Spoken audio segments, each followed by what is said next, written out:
Hi everyone. So this is very special session and we are going to do a reflective practices, and this is our last session for this phase for the UKIYN EcoPeace Cafe, and I'm Greshma. I'm from India and I'm the founder of EcoPeace Team Cafe, and we are hosting this session from August, and we are touching like numerous subjects. So this is the session to reflect and say thanks to everyone.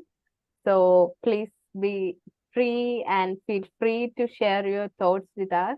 And we welcome all of you to share your insights during the session. So basically we are trying to do is like we are just reflecting like what we had for the past few months and what we learned. So we had sessions on facilitation, like training on facilitation. Then we had sessions on innovative ways for waste management and sessions on sustainable architecture and Earth Charter. And we also talk about countering hate speech and gender equality. So actually, like our themes are like peace building, social justice, and environment actions. So we had like 16 sessions this year. So this is the final session. So we would like to have a short reflection, like what we learn and how was the journey so far. My name is Ting, and now I'm working at a company called Standby. To be honest, it's not like a NGO company. It's more like a design consultancy company, sustainable design. Yeah, it's kind of things. Reflecting on our self-development also, like how we use reflective practices to improve our own journey, like our own personal and professional journey.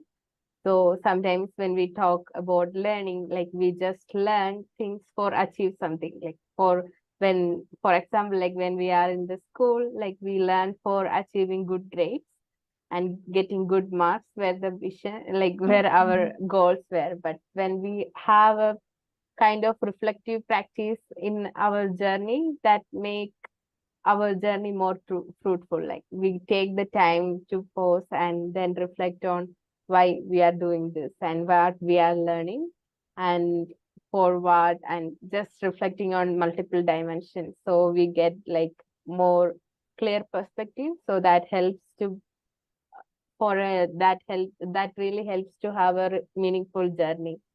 So that's what we are trying to do. So Aparna, do you like to go next?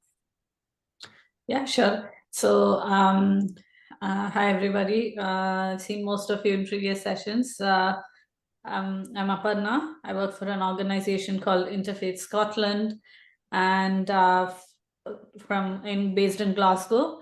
And what I am grateful for would be, well, right now my hot cup keeping my hands warm. But jokes aside, I think most grateful for would be my family. Riaz? Yes, hello everyone. So this is Riaz. I am originally from Afghanistan, but these days I stay in Pakistan. So I am very grateful for the general knowledge that I learned from your experiences. Thank you. Thanks, Riaz. And Eda? Hello everyone, this is Eda Mullah Hussein here. So I've been working in this project journey, let's call it, because we all kind of became little family of UKIYN EcoPeace Cafe. I'm from UKIYN side, which the opening of it is Religions for Peace UK Youth Network, Interfaith Youth Network, and I'm the youth coordinator for them. And it's been such a pleasant journey with each of you, most importantly with you, Greshma, learning and finding about how I was sharing my passion about environmental issues and humanitarian issues, gender issues with each one of you, and learning from you has been one thing for me for all this time that I appreciated a lot. So thank you for that. And back to you, Greshma. Yeah, thanks, Eda, and thanks for the kind words. So it's a long journey, like from July, and even I started this journey of planning from early January. So working with Cindy and seeing like how we can do this session.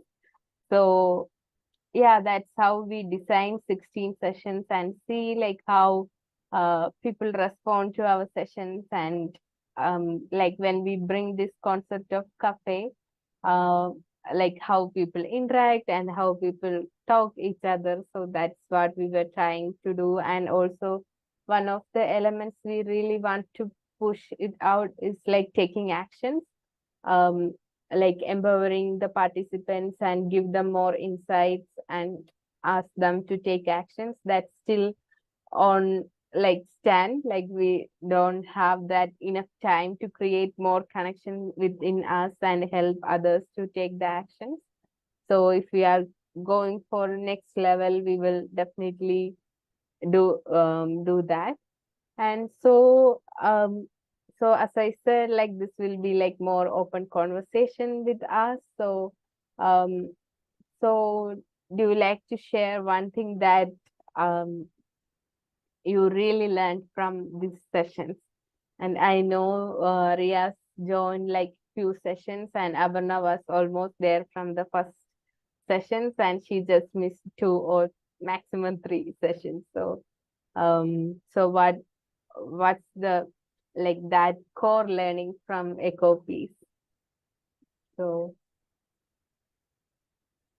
yes, I Abarna. can go. So I think one of the most things that I have taken back and implemented sort of thing is from the project planning session that you did. That was extremely useful. It was a lot in terms of there were things that we have been doing, you know, while we were doing projects, or you know, starting projects or implementing projects, but then having them separated into all those different phases, and you know, looking at different aspects. And then so there were things that I felt I can emphasize more with any particular project that I start. So practically with work, I found that extremely useful. And that was, I mean, I got to hear about, that was just from a practical point of view. I think one of my most memorable things is how much networking, global networking has been happening through all these different sessions, be it just not just in the main group, but also, you know, in the different multiple breakout sessions, getting the chance to meet such so many interesting people across a wider network. That has also been, I think, practically every time we are during a Zoom, anytime I get a chance, the first thing I do is start looking up the people on LinkedIn and sending them a connect request. And I've gotten to know so many interesting people doing such amazing work in so many different parts of the world. And then finding out that, you know, everybody is having a similar thought process when it comes to, you know, peacemaking, and that sort of reassurance that was good. Thanks for sharing that. And also I'm so happy that you said like project planning is really helpful. Yeah, but I get like lots of feedbacks that really helps them to reflect and ask questions, and that questions are really helpful for reflecting. So thank you so much for sharing that. And yeah. And hi Ben, how are you? Hi, thank you very much. Thank you. Yeah, yeah, we are just sharing our insights and our learning so far. So this is the last session for this year. So we are just going back and reflecting what we learned and what are the some good moments we had. So thank you so much for joining. Hi Ria, please. Yes, hello. So I just wanted to share that these sessions like we had in different times. So I learned a lot from the experience of other participants, and that's very important. One thing like I noticed that like everywhere or every time you can find someone like you in like in same problem or in same situation. Like we had some discussion about the mentor or mentee. So there was some things like I was talking about the problems. So other person who was with me in the team, so she also had some same problems. And other positive point was that it was not like a kind of lecture, like someone will talk and we will listen. We had to work. We had to make something, and we had to think, and we had to talk. That's very important. Like it was totally like a participant centered method. So it was not like Greshma was talking and we were hearing. So that was a very good point. And in fact, I really learned from the other participants and their experiences. So I hope we will have more same sessions in the future too. Thank you for your efforts, Greshma. Thank you. Thank you. Thanks, Riaz, and thanks for joining these sessions. And we know it's really late in Pakistan and at this time. So thanks for taking that, like taking these sessions, and thanks for the commitment and passion for bringing positive changes to the communities. And yes, that's why we put the name cafe. Like we really want to have this coffee conversation, even though we are like joining from different parts of the world and from different communities.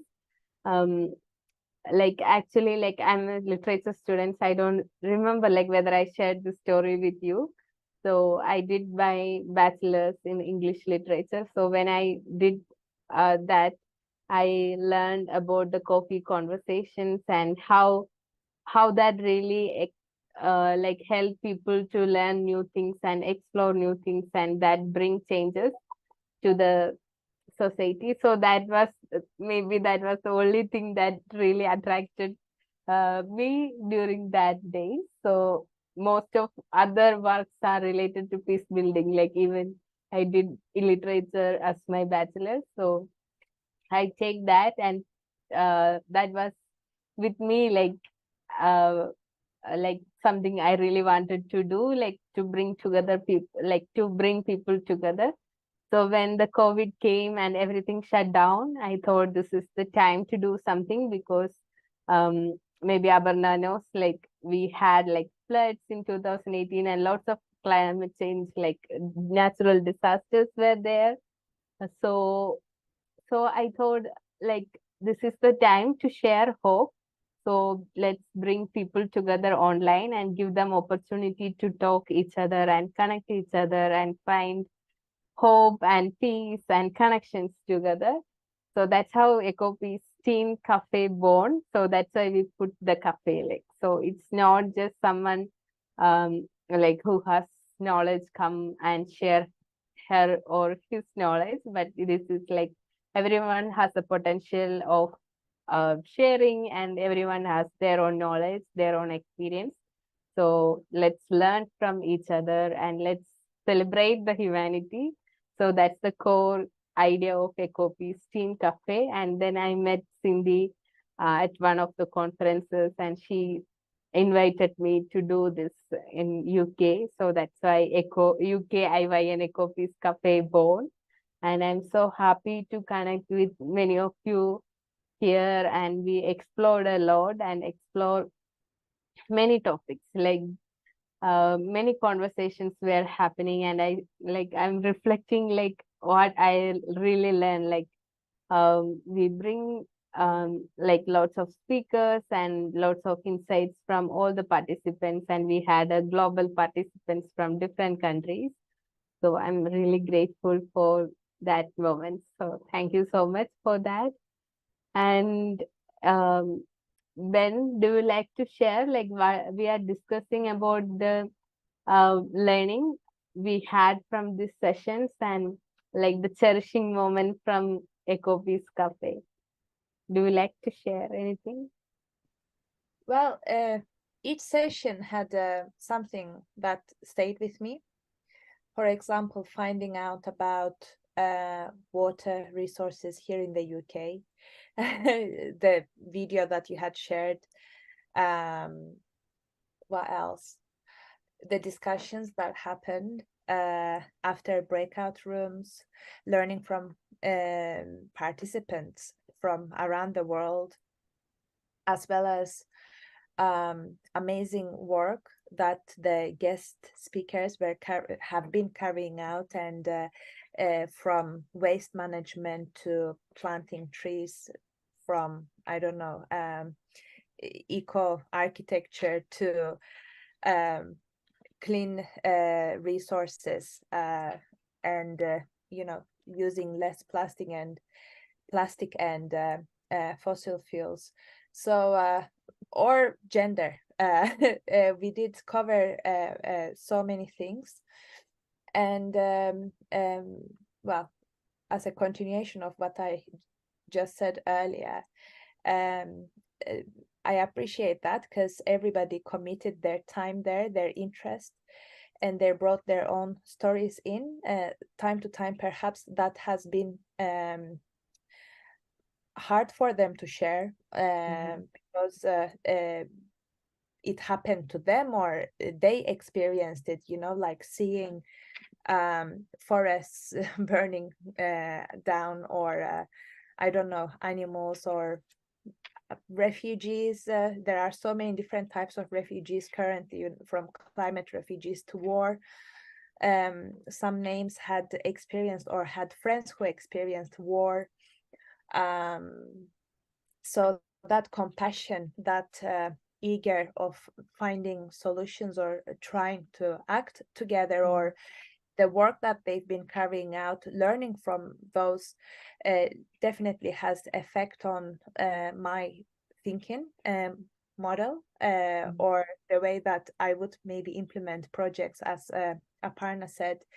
Of course, you play also a great role in that, with bringing all the speakers. I know how with discipline, you know, you work, and you try to bring the best to us, but also the facilitated you know, project management sessions you had, or mentorship, or have to put community together. Those were really beneficial. So I think, as I said, I do have from each session one or two things that stood with me, and I will make sure to share it with my community, with my friends, and with my network from now on. So thank you again, each of you. Yeah, thanks, Ada. And yeah, like you covered almost everything, like all the sessions, like how we start, and then we move to different topics, and we bring facilitators who already did something in their communities and explore what we can do. And when we are sharing that what we can do, like I know, like more in every sessions I talk about like let's take actions. So I'm wondering like how much that word really communicate, like how each sessions really does that really influence you to take action? So maybe Aparna can share that, like after attending each session, did you feel like, okay, I'm going to do something? So, yeah. That's a very difficult question now. But what it certainly did was inspire me to look at my work in very different perspectives, and looking at a lot of the different projects. And, you know, when you hear these different ideas, or it may be something as simple as not just things that happened in the session planned, but also breakout room conversations.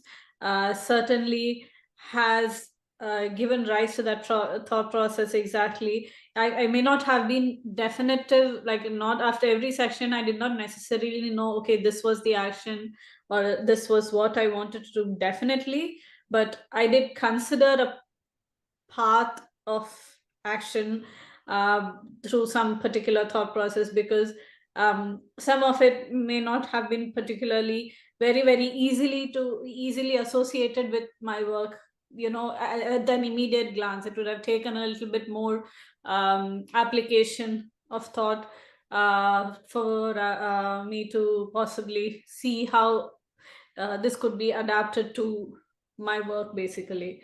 So it's, yeah, so sorry.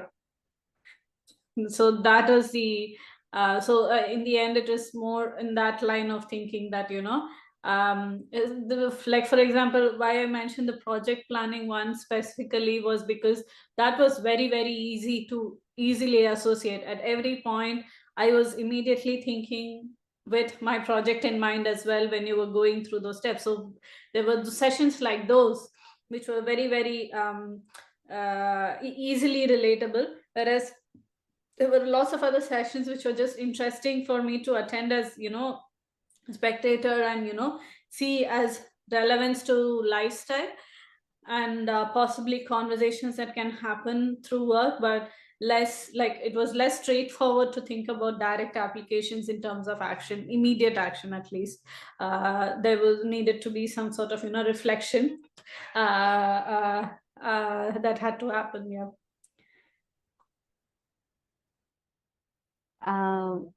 Yeah, thanks, Sabarna, and also mentioning that it takes time to bring that action, and also sharing about like how this work are relating to our own work. Like, for example, we know like you are from interfaith field, so so this is maybe like out of our talk, but I really wonder, like, interfaith Scotland takes action for the climate action. Like, these days most of the conversations are happening around faith and climate action. So how faith like how in the role of interfaith Scotland in taking climate action. And yeah, I'm just curious, so is there any initiatives happening? Sure. I mean, in terms of, like, there's a most straightforward one was encouraging, like, we have an interfaith grove of trees which was planted together, like most of many different faith, like in the Highlands of Scotland, a lot of different faith communities came together. They all contributed to planting trees in one specific grove, raising a forest. That was the earliest, one of the earliest initiatives that started. From then on, mostly, I think the major involvement has been when COP26 in 2021, it happened in Glasgow. So it was hosted in Glasgow, and there were so many different conversations. Particularly a very interesting thing that I think rose out of it was there were lots of I think in terms of ideas and things that came about was how much faith communities actually already do with relation to their own particular faith practices. That is just sustainable. There are sustainable practices as well, you know, keeping on going traditional or faith practices that are relevant to different faith communities. They so getting that awareness out, that, you know, the faith communities have these practices. It's not just, you know, people are not just doing it just for the sake of continuity or anything, just because there's a logical reason behind it.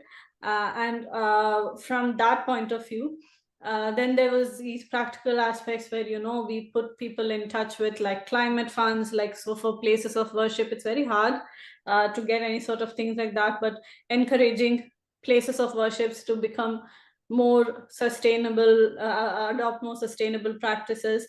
And the thing is, if it's just one place of worship can get adopt certain practices, then from that it's just like a domino effect, because if a place of worship can do something, it immediately goes on that the members of that particular congregation or that particular faith communities will naturally want to follow those practices as well. So a lot of there were quite a lot of so we became like a good platform to become like sharing of good practices basically. So there were these things, I mean, very recently, as so last week was Scottish Interfaith Week, and we had a event which was hosted in partnership with the Scottish Episcopal Church, and there they shared like the person who came to speak was I forget his correct title right now, but he's responsible for looking after the energy consumption and doing sort of audit of that for their churches, and bringing in more sustainable practices within their community. And he spoke so well. Like, he gave a very nice detailed presentation about what sustainable practices, like how the church has been looking at about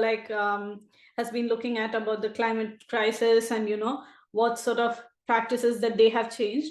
And when you get so many people attending any particular meeting like this, immediately they go back and think, oh, maybe these are practices I can adopt with my own faith community or my place of worship.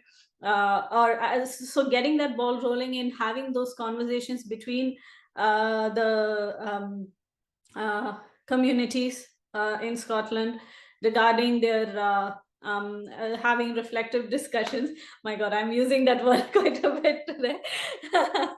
But having that sort of discussions and encouraging sharing of good practices, that was one of that's what comes to mind immediately when you ask. There's a lot more things that we did, particularly in that year, and then it has just continued on basically. But increasingly making sure that we provided basically that platform for everybody to network across on these particular issues and have an understanding of that. And it is not just among the faith communities itself, it's also with schools and other with the wider community who and then other organizations, doing a lot of partnership with organizations who are working in the climate field, environment work, doing that, working alongside with them, because there's lots of things like I keep coming back to saying is, faith communities already have these practices in place. It's just making sure that that is known, and others can also possibly use it, making sure that the knowledge is out there basically. Yeah, it's a lot. Yeah, like when you shared, like maybe we can reflect on itself. Like I'm also like an interfaith peace builder and working with different interfaith organizations. So I just completed another meeting, and I was sharing that one of the first, like this year, we hosted actually 1 day training program for young people, and we were reflecting on again I am also using the word reflecting. So like we were trying to, the title was like we are going through the roads not taken, and finding peace through the climate action. So the initial idea was to empower these young people and work with the faith communities to do more work and like educate them more.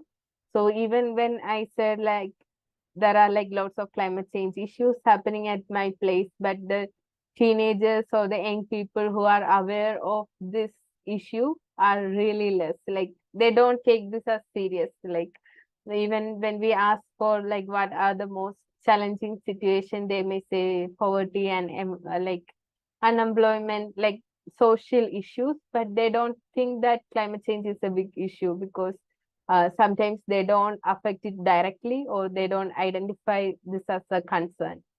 So what I was trying to communicate was that like educate these faith community leaders, like faith leaders, so they can address a mass like there like every Sundays there may be like more than 500 people like in one church. So if they share about this climate action and finding the common point of climate and religion, like and the inspiration from the holy scriptures, that can really influence these people to take actions and follow that climate action. So when you said like you host these events and people come in and see, and that they are trying to take it back to their own community and work there. So isn't like that's what I really want to see. Like that's what I'm really trying hard, but it's still hard to make it possible. Like um, to bring to find that like-minded people. Like we really need that kind of collaboration with those like-minded peoples and take initiatives and do more things. So that's still challenging. So yeah, any thoughts, Eda? Like any initiatives happening at RFP related to like climate actions? So I know like you have like tree planting initiatives, but do you like to share more about that? So tree planting initiative is of the Women of Faith Networks, and the leading person of it is Ravinda. Mhm. So it's been happening. It's happened actually in Scotland. So they planted some trees, but there are links available which I can share again in the chat, where you can donate some money online, and they will plant the tree. Well, we did have different discussions around of environment throughout the years. It started during lockdown, and that was about called My Faith and Environment. We did have young leaders. Then we did have intergenerational dialogues where United Nations former Secretariat, two names had joined. One was from Kenya, the other one was UK based, but he was also once officer for United Nations Environment Program, former officer. So having discussions during that time where you couldn't take any action because of the restrictions of COVID, so many young individuals enjoyed having them because it was almost also building a community for them where they could have their voice heard a little, maybe not feeling lonely time, because when you find a place where you find people who share the same expectations, same passion with you, is completely different. So I'm talking about this from the feedback that we received after running My Faith and Environment. Then the idea of it was celebrating World Environment Day, but then because so many young individuals loved it, we brought part 2 and part 3 of it, which was intergenerational dialogue, and the last one, part 4, we did have some people in their field, which is science. They came to talk about actually how important it is. Planting trees is important, but planting trees wisely is more important than just planting trees, like which tree is best for which geography, bring in work or bring in oxygen, or bring in a solution to floods that were happening. in those areas. So we had learned about those. So taking action, we were trying to encourage our audience to take action, individual action or group action within their communities as being the network. But in individual level, I find myself more open-minded around all of these topics now, because it was a good opportunity as being the coordinator for myself to learn more about other parts of the world, how they've been handling some issues in, like, grassroots levels, but also to different metropolitans outside of London, like different cities in Germany that we found out throughout EcoPeace Cafe. So these are what happened in past or currently with EcoPeace Cafe. Coming up, definitely Religions for Peace UK, Women Initiative, but also Youth Initiative. We will continue having focus on environmental action, let's call it, raising awareness, but also humanitarian side of the things, because we believe that they are all linked. So war causes environmental but also humanitarian problems. Humanitarian problem causes environmental problem, so they are all interlinked, and hopefully with collective action we will find some solution to these imbalances, because many conflicts brought imbalances in. I cannot name any of the projects yet, unfortunately, but definitely you will hear them soon with the new year, from January and onwards. Thanks, Eda, for sharing that. And now maybe we can move to some difficulties. So we actually share, like, what are the positives and what are the learnings and how your organizations work. So now maybe we can move to discuss on, like, what are the difficulties, and yeah, like, while going through each sessions, how do you feel, and what went well, and also, like, what was the most difficult part in this session. So yeah, Aparna. I would say, well, I don't think there was anything particularly controversial spoken by any of the facilitators or those who gave the talk or anything like that. One of the I think there was, I can't remember particularly if it was, it was not from this thing, but there were some, like, differences in opinion that were there in the main session. I remember when we had the hate crime, what was it, hate speech. Yeah. And the one, I forget who the facilitator, what's her name? Emina, yes. So yeah, from Germany, if that was Bosnia and Herzegovina. Well, sorry, from Bosnia. Apologies. So, so she was hosting that. She actually did very well. Like, I remember particularly because there was, I think, I'm not, I don't remember 100%, but I think it had something to do with handling a particular scenario of some sort or thing. And then we had a bit of this thing, but I think it was a good discussion because it brought that, I think in the end, the consensus was everybody's life experiences led them to believe that, this is how different things should be dealt with. And also, of course, there's also the fact that, different personalities are likely to deal with things differently.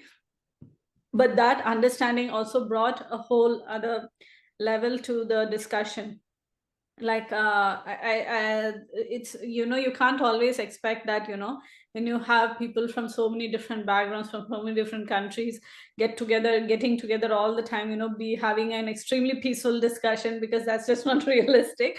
And if it does, it's something that's just won't happen. But sometimes it's good when you have these sort of disagreements, but then you respectfully disagree. and everybody understands that the other person does have a different view sometimes, and that it is fine, that's okay, that it's fine being different, having a different opinion is completely fine, but just but everybody who wants to share their own this thing. And I think that was when you mentioned disagreements or something, that was what I had this thing. In terms of what I personally had difficulty with was when we did the mentor-mentee, the role-playing thing. My mentee had an extremely difficult situation that he put forward as a problem, and I felt very put on the spot, because I really I could not even imagine being in that situation or having to deal with such a problem. So it was I did struggle a bit, but I think I managed to then go through say give some advice or whatever, bring up some points, I would rather say, because advice was not what I said, but more in the sense that as a mentor, what I could offer to the discussion. Ended up he was very nice about it. He didn't make fun of me for it at all, but that sort of that was it again highlighted the different situations that people are in, and the conflicts that people are likely to come across, that some of us can't even imagine, or not just in terms of horror and things, it's just that it's completely so different from our lifestyles, or any sort of conflicts that we could have possibly come across before. So I think so that was an interesting aspect, but also a challenging aspect, I would say. Yeah, thanks. Thanks, Aparna. And I think you are the perfect person to share like how like analyzing every session. So you are one of the participants who attended almost all the sessions. So yeah, I missed most. I think I missed 2 or 3 in possibly August, maybe. That was. I think I only attended 1 in August, if I'm not mistaken. But we were away. We were traveling a bit during that month, I think. So that's why I ended up missing quite a bit. But that was. But yeah, I did manage to. I think time-wise, unlike you, having to stay up at 2:30 in the morning, I don't have that issue. So and time, I would say that was a big advantage personally. I don't know if Eda had to consider quite a lot of different timings before she landed on this particular recommended timing, but this has worked out very well, because daytime you tend to have work meetings otherwise. I mean, it could like really short time slot wise, but this was like finish dinner and sit down and calmly take part in discussion. It worked out timing wise for me very well. So I'm curious to know, Greshma, from you've been asking all of us, how about yourself? Like when you were planning, or like you were saying initially that the expected audience, I mean, the audience that turned up was quite different from what you expected. So how did you have to end up going back and changing things for some sessions, or how was that? Yeah, like so every session we had guest speakers. So so I told them that yeah, we have like different speakers than the students. So prepare accordingly and also expect questions in that way. So I informed them about the age groups. And normally we design this session like it's called, like my initiative called EcoPeace Cafe. So all my plans were like doing programs for teenagers. So Cindy told me, no, in UK we can't reach out to the schools directly because of the rights of children. So we have to open it up and bring more people. So then I started thinking, okay, how to bring young people and how to bring this course, because initially we designed like it's for kids, like a very simple way, like simple conversations. So when it brings to 18 plus, we need to change the material, like need to change the conversation according to that. So then I was thinking like it will be like mostly like university students. I was thinking from the perspective of Indians, like Indian perspective, like when we share this materials, like promotion materials, we get students. So they are expecting some kind of information and connections and also getting certificate, which really helps them for getting a job or admission for higher education. So I was expecting that. And then after starting the session, like from the facilitators training, I came to know like, okay, we are going to do it with a different group. So during that session, I was little bit not tense, but I was like, okay, how to deal, like, because you already know like what facilitation is and you are all doing that. And I hope I managed that session to do things. And but my content was more like to tell them what facilitation is, how to do, and what are the good practices and like that. So then I understood the like the base and where people are coming from and the role of interfaith organization. That was like quite new information for me. Like in India, it's not that quite uh, visible.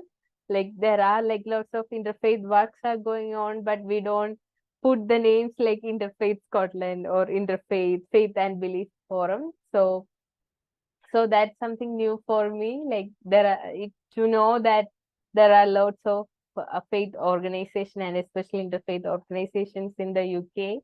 So exploring that and learning from that also. And yeah, and every time I'm learning, and I expect sometimes like more than like 15 to 20 people will come, but sometimes it's just 6 and 7.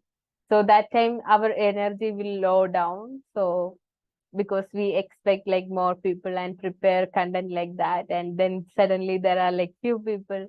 But even though like even we had few, I believe like we had good discussions and good like we shared lots of knowledge. So that's really important.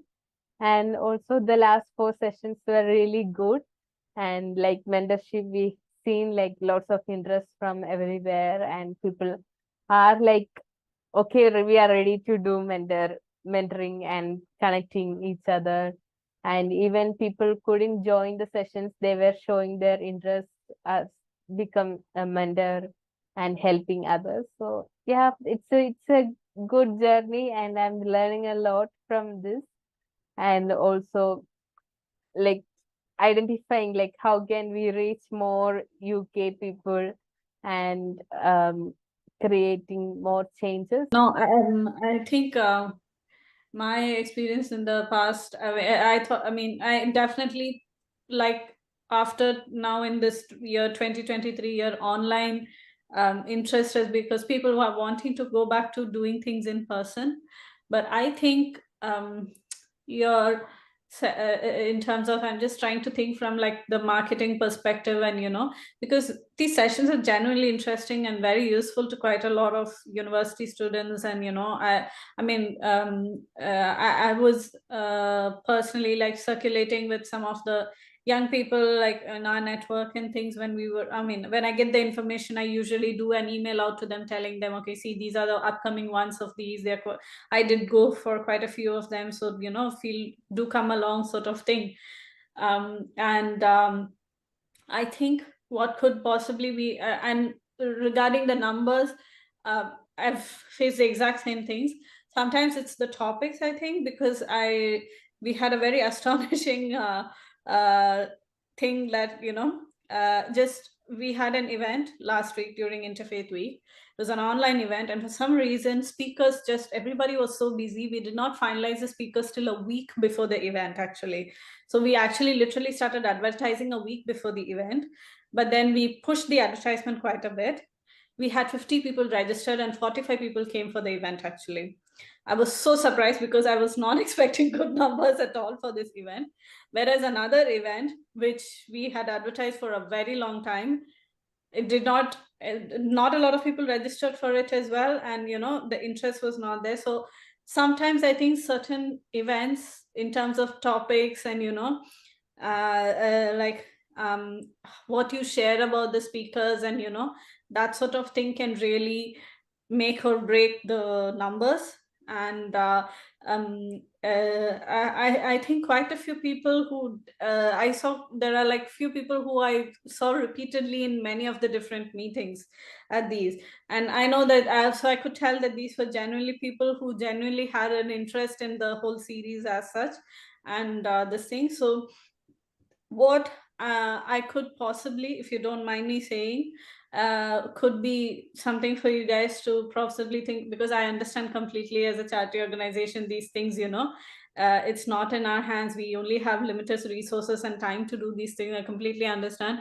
It's possibly the time when you are doing a series like this, and you know, you want to get like like for me personally, this works out time wise for me, even if it's a very short notice. I had actually not registered for the today's session till like yesterday, but then this time I'm usually like done with my day, so I'm around this time very, unless I have prior engagement like any other networking things. Usually, especially with winter, you know, you don't get much evening stuff anyway to do there, so short notice did work for me. But with for example, my our Interfaith Scotland's, our youth advisory board, they're all students who possibly have things in the evening now, especially with university things. They do things in the evening, activities, you know, club activities and things, so they're not always free. So even if they're interested to come along, unless they get a lot of prior notice, they're not able to make it. And that is one thing. And the other could possibly be the time limit, time duration for a session, which I understand. I mean, I find I don't mind, because once you get interested, like it's already 8:10 for this thing, and I have not felt the time going at all, because we've had a good discussion. But when that could be another the same for your numbers. And did you ever did you advertise with like chaplaincies at universities and things for your for these sessions? Yeah, we sent that to some of the lecturers. Okay, maybe this thing usually I mean, it again, they're always, it's you know, chaplaincies, they, even if they put it out, you don't know what sort of interest the students have. But student faith societies, what we have is, you get their email IDs and their Facebook links and all. They're pretty public, the same sources. You could always tag them in post, and something that might click with somebody, don't never know. But it's a lot, it's a time consuming process. It's such a time consuming process. I completely understand, though. It's not easy to this thing, but I know sometimes the numbers would have been like, for example, today, it's, you would have probably expected more people. And it's this thing, it can be discouraging when you see those numbers here. This happened to me 2 months back. There was an event, we had 30 people registered for it, 5 people showed up. And I was so disappointed. I still don't know why this happened. I have no idea why that particular this thing.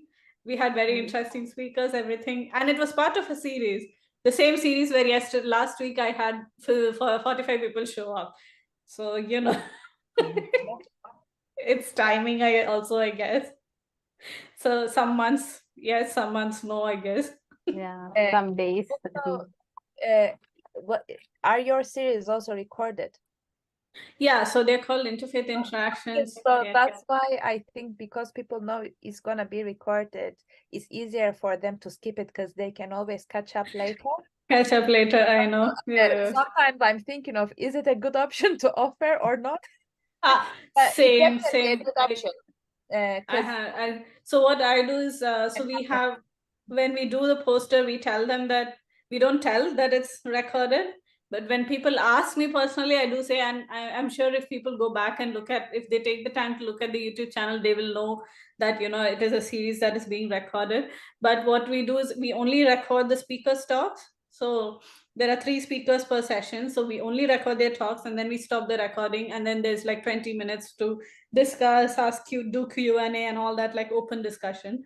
So generally people, if that's the only thing that you get, that's something you get only if you come on the Zoom. So little things to tempt people. But I think it's just online fatigue is just setting in with people, and don't want to do. But then on the other hand, this sort of a meeting cannot be done in person. You see, when you have such an international, this can only work online. So that's And the that was our ideology as well, like learning from each other worldwide, because some things may have happened in past heavily in different regions, let's say hate speech, but maybe for other countries it may be still an issue, or it just started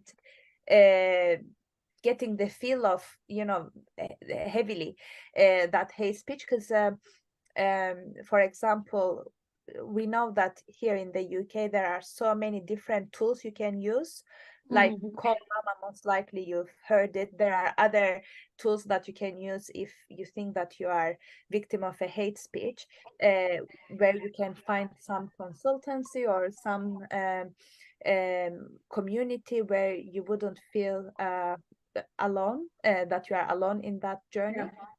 But those tools, or I don't know, apps where you can get easily some sort of relief may not be available in other countries.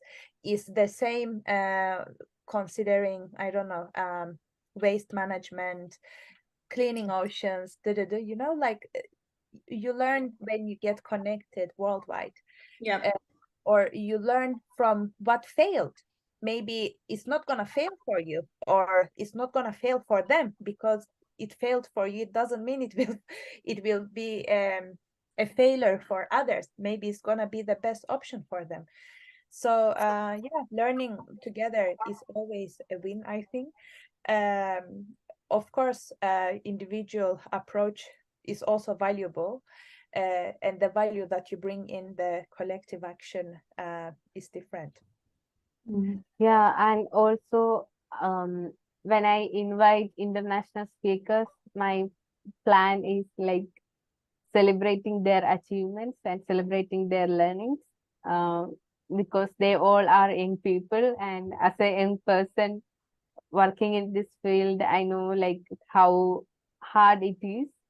So that's also there, like giving them more visibility, like their work, and sharing that, because most of 100%. these people are like, they are not looking for money, like mostly do things like, for me, like when I started EcoPeace Cafe, nothing, like just confidence, like I will do this.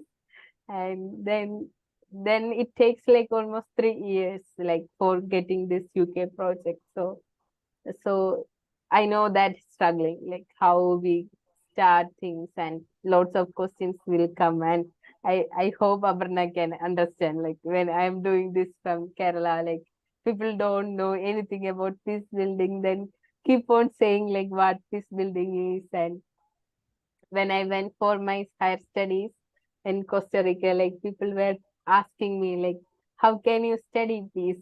Like I did my master's in peace studies. So when I said like I'm going there for my studies, and then people were keep on asking like, how can you study peace? Like what it looks like. So many questions.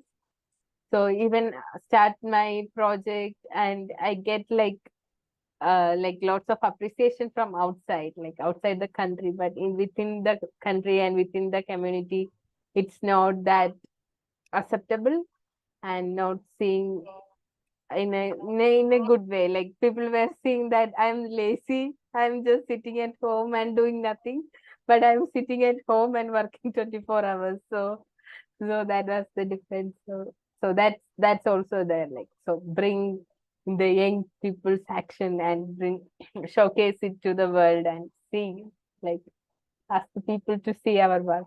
So yeah. That's how EcoPeace work. And also, like, I started this with like all our speakers were from UPeace, University for Peace, like my friends who started this kinds of initiative or doing something for others. So that's how, like, we decide, like when I planned this, I asked them like, are you okay like doing one session for us? So that's how we design and think and did things just for 6 months. But then like I saw like how people are taking this, and young people, like especially teenagers, there are like lots of transformations happening in them, and they were sharing that after attending, like for example, interreligious dialogue, that really changed them, like changed this kids. Like they were sharing that before attending this session, when they had any issue with the children, like their classmates, they suddenly assume that okay, this is the boy or girl behaving this way because of that religion, like because of her or his religion. But after attending this interfaith dialogue session, they started thinking it's not because of the religion, it may be because of the situation of that person. So we need to understand that situation without being judgmental. These words from a 14-year-old boy really helped me to motivate, like really motivates me to do more sessions, because it sees its own result and outcome is there, like people transformed and think in a new perspective. So there are like lots of such stories, and people seeing there is hope, and people seeing that there are like some people in other part of the world doing something, then why not? Yeah, and I believe like when Abarna shared, like when we do tree planting in one faith community, like the people who come and visit will take this out, and why can't we do like this? So that really inspire others. So yeah. Yeah, any other thoughts and any challenges, any suggestions, like if we run this program next year, like do you have any suggestions? Mm, Mm. do you think I this would 2 hours is long, or maybe I think maybe to initially, I think when you're trying to get more people and possibly having a shorter session would might work out better in your might work out better for you in terms of getting more numbers. And something else that I had thought of is, I don't know what Eda's opinion on this is rather than just targeting it just for young people, because I have seen these people represented in the audience before, is also possibly encouraging youth workers to attend these things, because they are quite this thing, like going for that angle of, in advertising, mentioning how these this could be useful skills for youth workers who are working with young people. So as well, so and then if they're and youth workers, of course, that it's like, when if they are interested in it, they might bring along other young people to some sessions, and it's easier to reach out to youth workers and a lot of faith communities have youth groups, and things like that, and those people who run those youth groups, I think it was for the last, I think I saw some people like that at the last one. Was it the project management one, or maybe, yeah, the project management one? I think there was these women from was it Australia and Canada and all those who are working with young people. So that might be because what you are all these, a lot of these sessions, they are very, very relevant to youth workers as well, for them to understand, and like in terms of what's happening across the world, that's sort of an understanding and idea, and that's sharing of good practices. So that may be an angle you could possibly consider in terms of, I won't just when you're designing your content, basically, maybe like I'm not saying design it just for youth workers, but also with them in mind, maybe that might encourage, because a lot of young people also do youth groups and things, in their, say, churches, or other their faith communities, particular faith communities, they run those sort of things, and these are all really possibly things that could benefit them really well, and in terms of understanding what is happening around the world that's sharing good practices, and also maybe also when you're reaching out and advertising, also sharing and the impact of attending these sessions, sort of helping them understand that could also be useful, maybe. Yeah, that's the main thing that I would say. But yeah, if these all continue on, I hope to attend as many as I can again next year as well, and possibly seeing both of you sometime in, if not the near future, distant future, in person.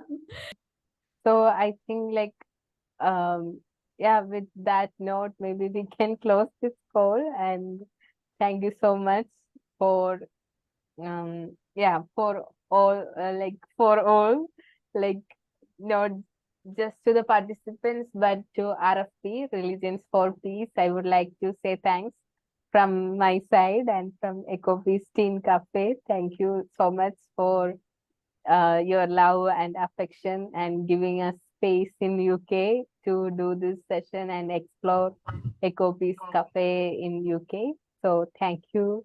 And yeah, heartfelt gratitude. And from EcoPeace Teen Cafe, we are planning to host a gratitude ceremony on December 15th. So this is EcoPeace Teen Cafe, something different. So I welcome you to join this session. This will be on Friday, December 15th, 7 p.m. Indian time. So if you are free, please join. It's just like this, but it's mostly like we share what we did in the last 1 year and sharing thanks, because we had like lots of volunteers and lots of collaborators work with us. So we take some time to say thanks, and RFP is a big collaborator for us. So not in terms of collaborator, but like we give the idea of EcoPeace Cafe for RFP. So we invite to our home. So please join us on 15th.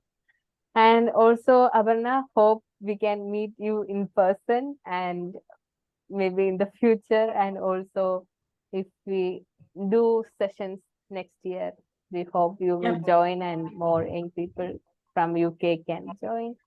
Yeah, and thank you so much. And I will keep saying like thanks. Yeah. And Literally, it's been such a not inspiring, like lovely journey for me. I really meant it when I said it felt like my little family, because you see familiar faces, but it was interesting though finding out the thoughts and experiences around different topics, because I wouldn't have thought like your experience in, I don't know, environmental things, or the thoughts that we have about hate speech, for example. So it was interesting finding out more about each topic together. And thank you, Greshma, for making all of that possible to happen.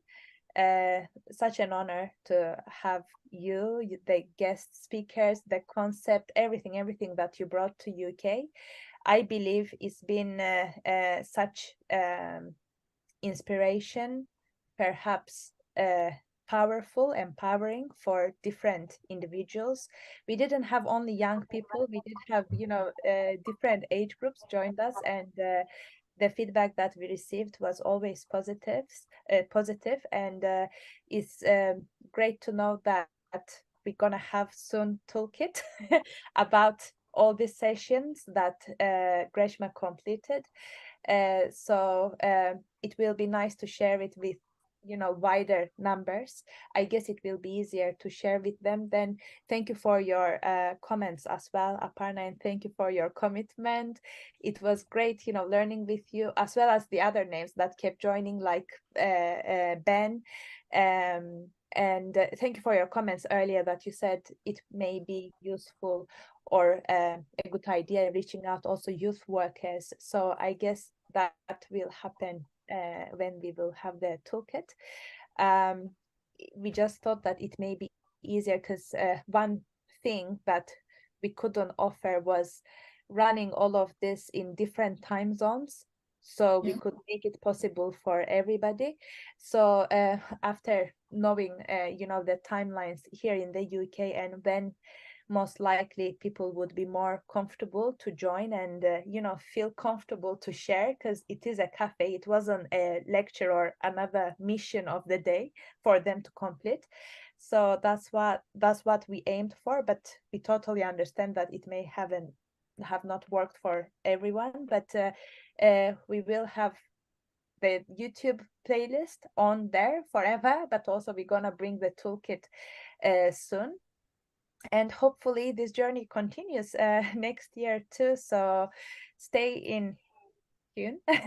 We will keep sharing the news. So again, big appreciation, big love, big peace, and thank you, both of you, and Ben, I don't know if you are there, for joining us tonight. I think we can close it if there are no more comments. Just thank you from myself as well. I've had quite an interesting few months with you guys, and if you do continue to do it, I look forward to joining you for as many as I can. Thank you.